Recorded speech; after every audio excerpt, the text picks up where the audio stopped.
এতিয়া আমি আজি আলোচনা কৰিম বা আজি আমি চাম আমাৰ অনুশীলনীটো ন পৰিৱেশৰ আমি বায়ু পাঠটো সম্পূৰ্ণ কৰিলোঁ আমাৰ পঢ়া সম্পূৰ্ণ হ'ল এতিয়া আমি বায়ু পাঠৰ অনুশীলনী অৰ্থাৎ প্ৰশ্নবোৰৰ উত্তৰ কৰিবলৈ চাম ঠিক আছে পোনপ্ৰথমে আমি অনুশীলনী পেজটো উলিয়াই লৈ এইটো জুম কৰি লৈছোঁ চোৱা তোমালোকে তাৰপিছত আমি এটা এটাকে প্ৰশ্নবোৰৰ উত্তৰ কৰিবৰ কাৰণে চেষ্টা কৰিম আমাৰ জুম সম্পূৰ্ণ হৈ গৈছে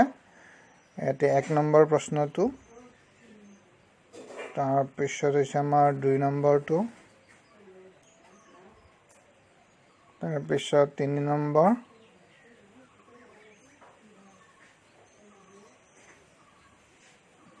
ঠিক তেনেকৈ আমি 4 নম্বৰ শুদ্ধকৈ লিখা ইয়ালৈকে আমি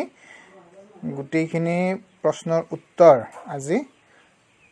তোমালোকৰ আগত মই কৰিবৰ কাৰণে চেষ্টা কৰিম তোমালোকে চাই যাবা ঠিক আছে প্ৰথমে আমি 1 নম্বৰৰ প্ৰশ্নৰ উত্তৰখিনি কৰিবৰ কাৰণে চেষ্টা কৰোঁ আহা ঠিক আছে উলিয়াই লোৱা তোমালোকেও ক নম্বৰ প্ৰশ্নটো হৈছে যে বায়ুত থকা প্ৰধান গেছবোৰ কি কি উত্তৰত লিখিছোঁ চোৱা প্ৰথমটো হৈছে আমি অক্সিজেন পাইছিলোঁ হয়নে তাৰে পিছত দ্বিতীয়টো কাৰ্বন ডাই অক্সাইড পাইছিলোঁ আৰু 3 নম্বৰ প্ৰধান গেছ হৈছে নাইট্ৰজেন ঠিক আছে হৈছে দ্বিতীয় প্ৰশ্ন খটো লৈছোঁ যে বায়ু প্ৰদূষিত হোৱাৰ 3টা কাৰণ কিয় বায়ু প্ৰদূষণ হয় যধে-মধে গছ-গছনি কটাৰ ফলত হয়নে উত্তৰত আমি লিখিছোঁ এইটো 1 নম্বৰত ঠিক আছে 2 নম্বৰত হ'ব খৰি জাবৰ-জোথৰ গছৰ পাত আদি পুৰিলে ঠিক আছে পুৰিলে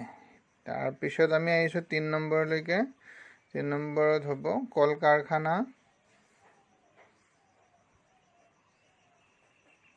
কাৰখানাৰ পৰা ওলোৱা ধোঁৱাৰ ফলত বায়ু প্ৰদূষণ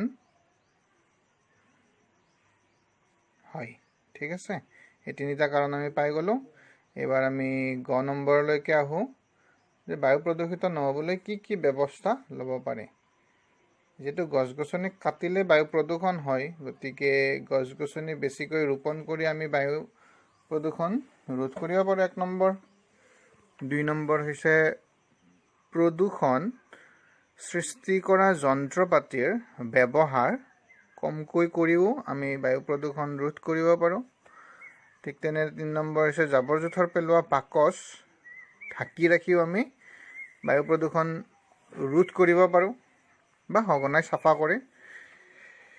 4 নম্বৰ ৰাসায়নিক কীটনাশকৰ সলনি আমি কি ব্যৱহাৰ কৰিব পাৰোঁ জৈৱিক কীটনাশকৰ ব্যৱহাৰ কৰি আমি বায়ু প্ৰদূষণ ৰোধ কৰিব পাৰোঁ তাৰপিছত 5 নম্বৰতে আমি হাঁচি কাহ মৰাৰ সময়ত মুখ আৰু নাকত ৰুমাল ব্যৱহাৰ কৰিও আমি বায়ু প্ৰদূষণ ৰোধ কৰিব পাৰোঁ 6 নম্বৰ মৰা জীৱ-জন্তু আদি গাঁতত পুতি 7 নম্বৰতে গাড়ী মটৰ কমকৈ ব্যৱহাৰ কৰি আৰু 8 নম্বৰ ওচৰৰ ঠাইলৈ আমি পৰাপক্ষত খোজকাঢ়ি বা চাইকেলেৰে অহা যোৱা কৰিও আমি বায়ু প্ৰদূষণ ৰোধ কৰিব পাৰোঁ হয়নে গ নম্বৰ উত্তৰখিনি তোমালোকে পাই গ'লা এবাৰ ঘ নম্বৰ যে ৰোগৰ বীজাণু বায়ুমণ্ডললৈ কেনেকৈ বিয়পে আমি সিদিনাখন ফটো এখন চাইছিলোঁ নহয় যে সংক্ৰমিত ব্যক্তিৰ হাঁচি বা কাহৰ জৰিয়তে ৰোগৰ বীজাণু আমাৰ বায়ুমণ্ডললৈ বিয়পে ফটোখন এবাৰ দেখাই দিছোঁ চাবা তোমালোকে তাৰপিছত লাষ্টত বায়ুত থকা কোনবিধ গেছ আমাৰ আটাইতকৈ প্ৰয়োজন সেইটো হৈছে অক্সিজেন ঠিক আছে আমি গোটেই 1 নম্বৰৰ গোটেইখিনি উত্তৰ আমি পাই গ'লোঁ মই এবাৰ তোমালোকক গোটেইখিনি দেখাই দিছোঁ ভালকৈ চাই লোৱা ক নম্বৰ সেইটো খ নম্বৰ গ নম্বৰটো অলপ দীঘলীয়া হয় তাৰপিছত আমাৰ ঘ নম্বৰ আৰু লাষ্টত ঙ নম্বৰ ঠিক আছে বুজি পালা তোমালোকে এইবাৰ আমি দ্বিতীয় প্ৰশ্ন 2 নম্বৰ প্ৰশ্নটোলৈকে যাওঁ কিনো কৈছে চাওঁ আহাচোন না ঠিক আছে এতিয়া আমি আহিছোঁ অনুশীলনীৰ 2 নম্বৰ প্ৰশ্নটোলৈ ইয়াতে কি কৰিব দিছে আমাক তোমালোকে চোৱা গোটেইখিনি এবাৰ চাই লোৱা যে তলৰ শুদ্ধ বাক্যবোৰত আমি প্ৰথমতে অলপ সাইড কৰি লৈছো ক নম্বৰটোৰ কাৰণে আৰু খ নম্বৰটো লিখিবৰ কাৰণে আমি জায়গা উলাই লৈছো প্ৰথম চাই লোৱা আমাক শুদ্ধ বাক্যবোৰত ৰাইট চিন দিব দিছে আৰু অশুদ্ধ বাক্যবোৰ আমাক শুদ্ধকৈ লিখিব দিছে ক নম্বৰটো আছে কি জাবৰ জোথৰবোৰ য'তে পেলাব লাগে লাগে জানো নালাগে হয়নে এটো ভুল দিয়া আছে গতিকে এটা আমি শুদ্ধ কৰি লিখিব লাগিব তো আমি উত্তৰত লিখিছো চোৱা জাবৰ জোথৰবোৰ য'তে ত'তে পেলাব লাগে সাইড হ'ব নালাগে ঠিক আছে এইটো আমাৰ কি হ'ব শুদ্ধ উত্তৰ ঠিক আছে নেক্সট খ নম্বৰ প্লাষ্টিকৰ বস্তু বচনহাৰৰ গাঁতত পেলাব লাগে প্লাষ্টিকৰ বস্তু বচনহাৰৰ গাঁতত পেলাব নালাগে এইটো হ'ব লাগিছিল ন গতিকে আমি লিখি আছো চোৱা প্লাষ্টিকৰ বস্তু পচনহাৰৰ গাঁতত পেলাব নালাগে আমাৰ এইটো ভুল কৰি দিয়া আছিল বা আমি এনেকেও লিখিব পাৰো যে সহজতে লাগে লিখিলে আমি কি লিখিব পাৰো চোৱা যে সহজে পচি যোৱা বস্তুবোৰ পচনহাৰৰ গাঁতত পেলাব লাগে নালাগে নহয় ইয়াতে লাগে লাগিব হয় না এইটো বা লিখি কিনে আমি এনেকে লিখিব পাৰো ঠিক আছে মানে নালাগে হলে আৰু লাগে হলে নালাগে হলে এইটো শুদ্ধ লাগে বুলি গলে এইটো শুদ্ধ ঠিক আছে আমি গ নম্বৰটো চাও যে গছ গছনি তললৈকে আহিলো অলপ গ নম্বৰটো কি কৈছে গছ গছনি বেছিকৈ ৰুই বায়ু প্ৰদূষণ ৰোধ কৰিব পাৰি এইটো শুদ্ধ গতিকে আমি ইয়াতে ৰাইট চিন দিব লাগিব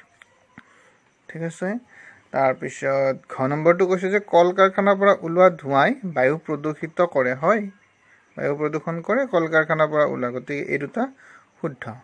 এবাৰ আমি ঙ নম্বৰটো চাওঁ যে জাবৰ জোথৰবোৰ পুৰিলে বায়ুত কাৰ্বন ডাই অক্সাইডৰ মাত্ৰা বাঢ়ে হয় জাবৰ জোথৰ পুৰিলে বায়ুত কাৰ্বন ডাই অক্সাইডৰ মাত্ৰা বাঢ়ে অৰ্থাৎ তলৰ তিনিটা আমাৰ শুদ্ধ হয় গতিকে আমি একবাৰ চাইছো প্ৰথমটো অশুদ্ধ আমি শুদ্ধকৈ লিখিলো তাৰ পিছৰটো খটো অশুদ্ধ আমি শুদ্ধকৈ লিখিলো লাগে বা নালাগে দুইটাতে গ শুদ্ধ খ শুদ্ধ ঙ শুদ্ধ ঠিক আছে এবাৰ আমি আহিছো তৃতীয় প্ৰশ্নলৈ এতে কি কৈছে যে ক অংকৰ লগত খ অংক আস্তানি মিলোৱা তো আমাৰ ইয়াতে দেখা গৈছে যে এইটো হৈছে আমাৰ ক অংক এইটো হৈছে খ অংক এই তলৰ পিনে এইখিনি হৈছে ক অংক আৰু এইখিনি হৈছে খ অংকৰ বাক্য তো এইখিনি আমি আস্তানি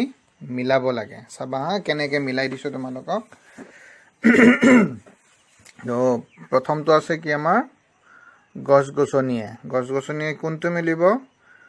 বায়ুত কাৰ্বন ডাই অক্সাইডৰ মাত্ৰা বৃদ্ধি পায় নহয় গছ গছনিয়ে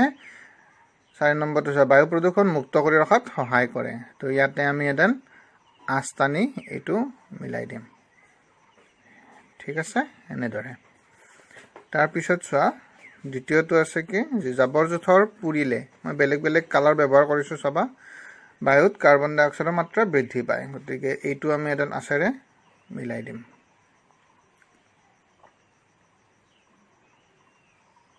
তাৰ পিছত 3 নম্বৰটো আছে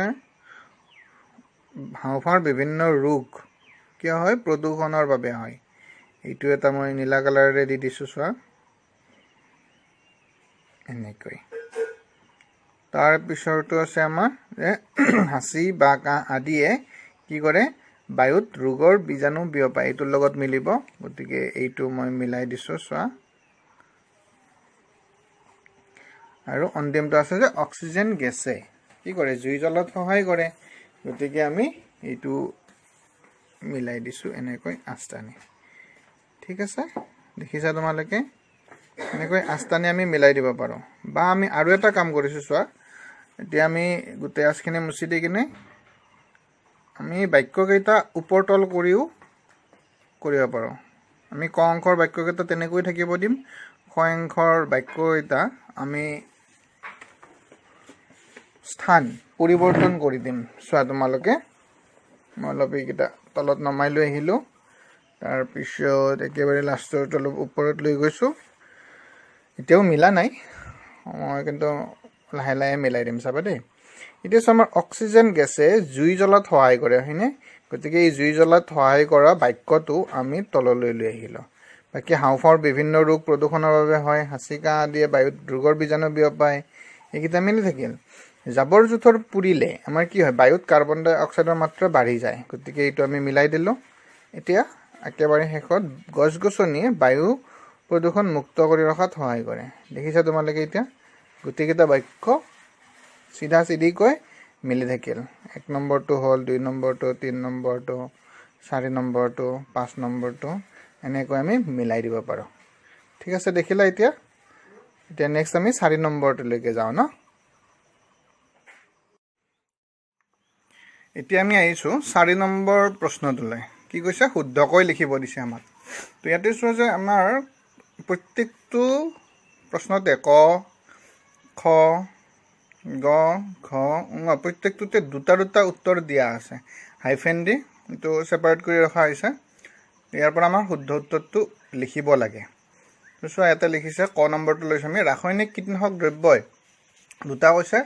যে বায়ু প্ৰদূষণ কৰে নে শোধন কৰে শোধনটো কেতিয়াও কৰিব নোৱাৰে গতিকে এইটো কি কৰিব প্ৰদূষণ কৰে তো গতিকে প্ৰদূষণটো আমি প্ৰদূষণ কৰি ৰাখি শোধন কৰিটো আমি মুছি দিব লাগিব গতিকে এটা সময় দেখাই দিছোঁ যে এইটো মুছি দিলোঁ আমি আৰু দাড়ি আমি ক'ত দিম প্ৰদূষণ কৰে লগত দাড়ি আমি দি দিম খ নম্বৰটো গছৰ পৰি থকা পাত আমি পুৰি পেলাব লাগে নে পুতি পেলাব লাগে পুৰিলেতো আমাৰ বায়ু প্ৰদূষণে হ'ব গতিকে এইটো আমি নিশ্চয় কি কৰিব লাগিব পুতি পেলাব লাগে গতিকে আমি পুৰিটো আমি কি কৰিম ইয়াৰ পৰা গুচাই দিম বা মুছি দিম আৰু বাক্যটো সম্পূৰ্ণ হ'ব পাত পুতি পেলাব লাগে গ নম্বৰ বায়ুত থকা অক্সিজেন নে কাৰ্বন ডাই অক্সাইড উশাহ লোৱাত ব্যৱহাৰ হয় আমাৰ উশাহ লোৱাত কোনবিধ গেছ ব্যৱহাৰ হয় কাৰ্বন ডাই অক্সাইডটো আমি উশাহ লোৱাত ব্যৱহাৰ নকৰোঁ অক্সিজেন আমি ব্যৱহাৰ কৰোঁ গতিকে ইয়াৰ পৰা আমি কি গুচাই দিম কাৰ্বন ডাই অক্সাইডটো আমি আঁতৰাই দিম ঠিক আছে তাৰপিছত অক্সিজেন উশাহ লোৱাত ব্যৱহাৰ হয় এই বাক্যটো আমি ইয়ালৈকে সম্পূৰ্ণ কৰিলোঁ নেক্সট আহিছোঁ আমি ঘ নম্বৰলৈকে যে গছ গছনি কটাৰ ফলত বায়ু প্ৰদূষণ ৰোধ হয় নে বৃদ্ধি হয় গছ গছনি কটাৰ ফলত বায়ু প্ৰদূষণ আমাৰ ৰোধটো হ'বই নোৱাৰে নিশ্চয় বৃদ্ধি হয় গতিকে আমি এতিয়া কি কৰিম ইয়াৰ পৰা ৰোধটো সাইড কৰি দিম আঁতৰাই দিম গতিকে বায়ু প্ৰদূষণ বৃদ্ধি হয় লৈকে আমাৰ বাক্যটো হ'ব ঠিক আছে এইটো হৈ গ'ল নেক্সট আহিলে আমি ঙ নম্বৰলৈ অলপ ওপৰত উঠাই লৈছোঁ ঙ নম্বৰটো চোৱা যে বায়ুত থকা কাৰ্বন ডাই অক্সাইডে জুই জ্বলাত নে নুমুৱাত সহায় কৰে কিহত কাৰ্বন ডাই অক্সাইডে জ্বলাতটো নিশ্চয় নহয় গতিকে কি হ'ব আমাৰ উত্তৰ নুমুৱাত গতিকে আমি ইয়াৰ পৰা জ্বলাতটো আঁতৰাই নুমুৱাতটো আমি কি কৰিম বাক্যটো বনাই দিম জুই নুমুৱাত সহায় কৰে ঠিক আছে উত্তৰটো পাই গ'লা তোমালোকে গোটেইখিনিৰে উত্তৰ পাই গ'লা হ'ব আজিলৈকে ইয়াতে ৰাখিছোঁ তোমালোকে 1 2 3 4 গোটেইখিনিৰে উত্তৰখিনি পাই গ'লা তো লিখি ৰাখিবা এইখিনি এনেদৰে আমি আমাৰ উত্তৰবোৰ পাই গ'লো হয়নে এতিয়া আমি চোৱা তোমালোকে 1 নম্বৰৰ প্ৰশ্নৰ উত্তৰখিনি গোটেইখিনি পাই গ'লো 1 নম্বৰৰ এইটো ক খ গ নম্বৰটো অলপ দীঘল আছিলে তাৰপিছত ঘ ঠিক তেনেদৰে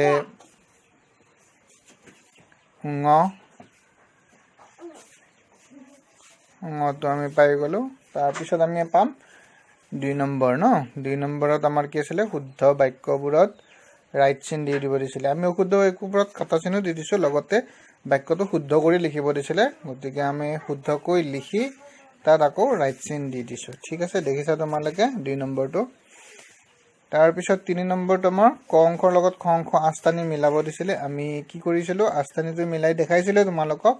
তাৰ লগতে আমি বাক্যবোৰ সঠিক ক্ৰমত বহুৱাই ক অংকটো ঠিকে আছে খ অংকটো বহুৱাই তাক আকৌ আমি কাৰ চিনেৰে দেখুৱাই দিছোঁ তোমালোকক ঠিক আছে